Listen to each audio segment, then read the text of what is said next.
Choosing us, the day my husband finally broke free from his toxic family. Marriage is often described as choosing your partner every single day, but I never imagined that choosing my husband would one day mean standing against his own family.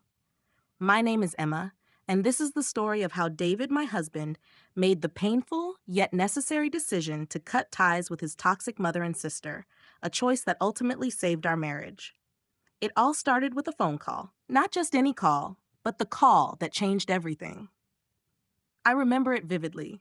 I was in our kitchen, humming along to a playlist while prepping dinner, when David's phone buzzed on the counter. The name Mom lit up the screen, and my stomach tightened. Calls from his mom were rarely simple. They were emotional landmines disguised as casual chats. David picked up, his tone light. "Hey, Mom, what's going on?" At first, the conversation seemed harmless, but soon his face darkened. His brow furrowed as snippets of her voice, sharp and demanding, spilled through the speaker. "Wait, what? You're asking us to do what?" David's voice rose, a mix of disbelief and frustration. I stopped chopping vegetables, my attention shifting entirely to him. He sighed and switched to speakerphone. "Emma, you need to hear this." "David," his mother's voice boomed, "Sarah and her family need your house more than you do. You and Emma don't have kids, so why are you holding on to that big house? It's selfish. They're struggling, and you're just sitting there wasting space." Sarah, David's older sister, was married to a man who couldn't seem to hold down a job for more than a few months. They had 6 children and were perpetually in financial trouble. While I sympathized with their struggles, this request was outrageous. I took a deep breath and spoke calmly. "Are you seriously suggesting we give up our home?" "Yes," his mom replied without hesitation. "It's the right thing to do. Family comes first." I couldn't help but let out a short, incredulous laugh. "If it's that important, maybe you could help buy them a house, or at least take over our mortgage?" "Don't be ridiculous, Emma," she snapped. "This is about doing what's right for Sarah and her kids." David, his patience worn thin, ended the call. "We're not giving up our house, Mom. End of discussion." But we both knew it wasn't over. To understand how things escalated, you need to know about David's family dynamics. His mom had always treated him as the golden child, the one who was supposed to succeed and then share his success with everyone else, especially Sarah. On the other hand, Sarah had been cast as the perpetual victim, always in need of saving. From the moment David and I started dating, his mom and sister made it clear they didn't approve of me. His mom criticized everything about me, from my career to my cooking, while Sarah would make passive-aggressive remarks about how I had stolen David from the family.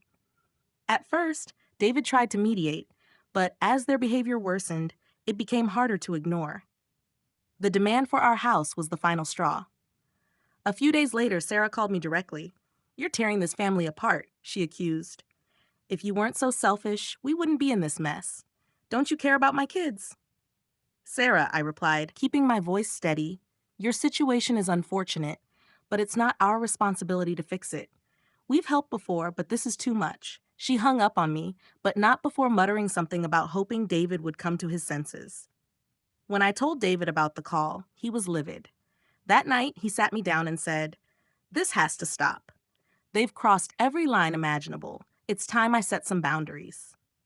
The final confrontation came a week later when his mom and Sarah showed up at our house unannounced. The banging on the door was relentless, their yelling loud enough to wake the neighbors. David opened the door, stepping outside to face them.